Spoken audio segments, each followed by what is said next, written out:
Agneta Dahlgren, bonjour. Bonjour. Ravie de vous accueillir aujourd'hui par rapport à Femmes et Pouvoir et merci d'avoir accepté notre invitation. Dites-nous qui est Agneta Dahlgren.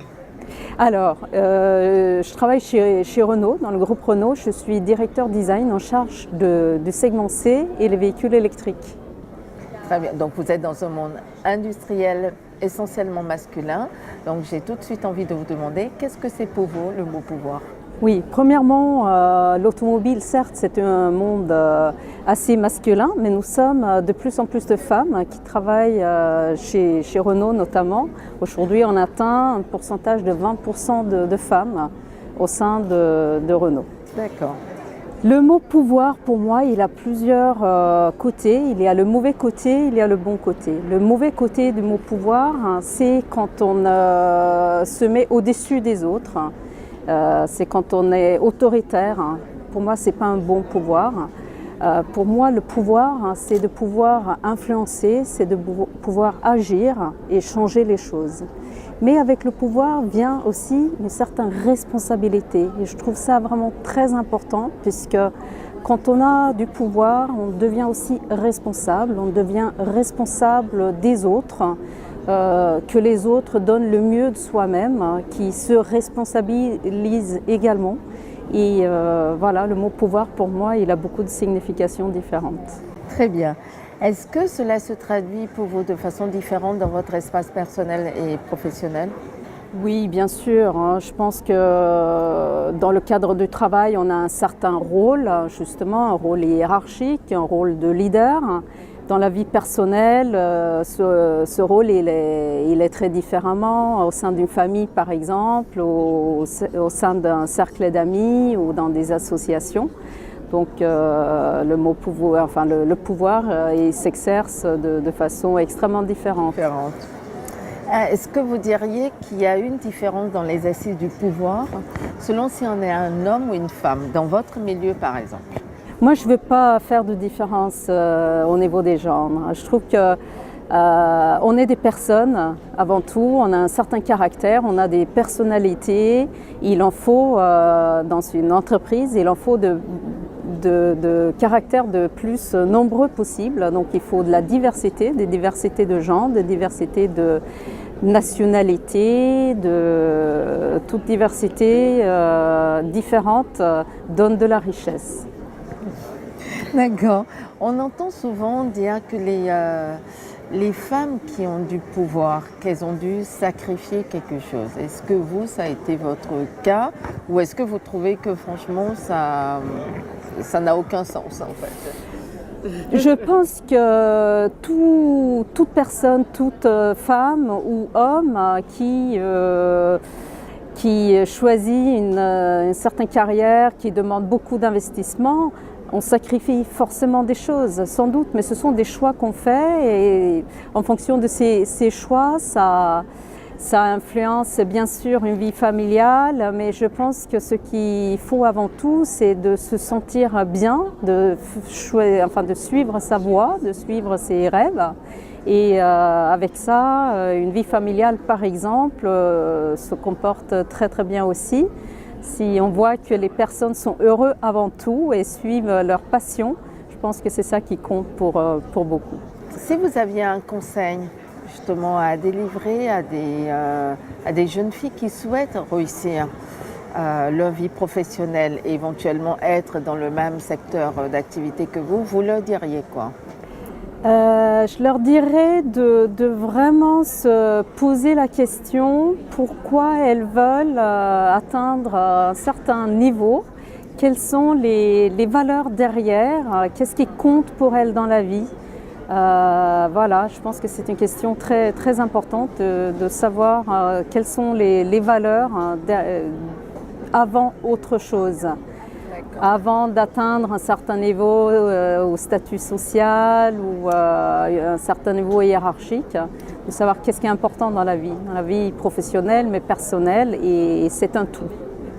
Justement par rapport à la vie professionnelle et personnelle, beaucoup de personnes disent en effet que l'équilibre, en tout cas entre ces deux espaces-là, pour des femmes qui souhaitent réussir une vie professionnelle est fondamentale. Beaucoup de femmes m'ont parlé du choix du compagnon ou du conjoint. Est-ce que vous diriez tout de suite à une jeune fille, pense-y à qui tu vas choisir pour t'accompagner? Ouais. Pour moi, c'est également la clé de la réussite, entre guillemets, c'est de s'entourer des bonnes personnes, des personnes qui sont là avec vous et qui vous accompagnent dans une carrière avec une vie personnelle, avec une vie familiale. On n'est pas seul. Les enfants, ils sont aussi un père, ils sont là aussi pour s'en occuper. Et c'est extrêmement important, effectivement, de leur laisser la place. Tout à fait.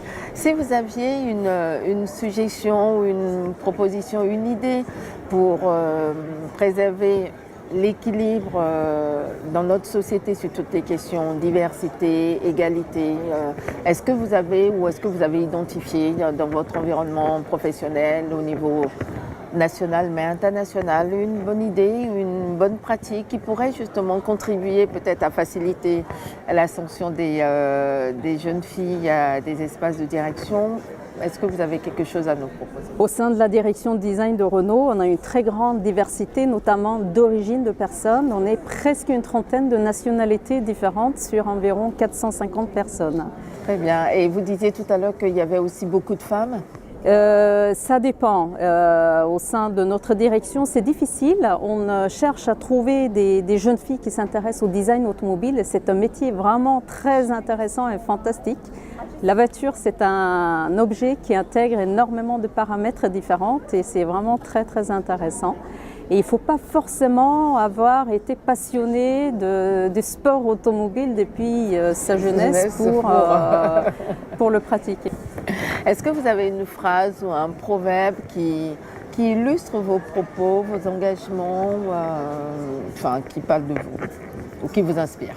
Je dirais que la seule chose qui est vraiment vouée à l'échec, c'est ce qu'on n'essaye même pas. Donc essayons, tentons, et si c'est un échec, mais il faut apprendre de ça et il faut le transformer en quelque chose de positif, un apprentissage, un enseignement.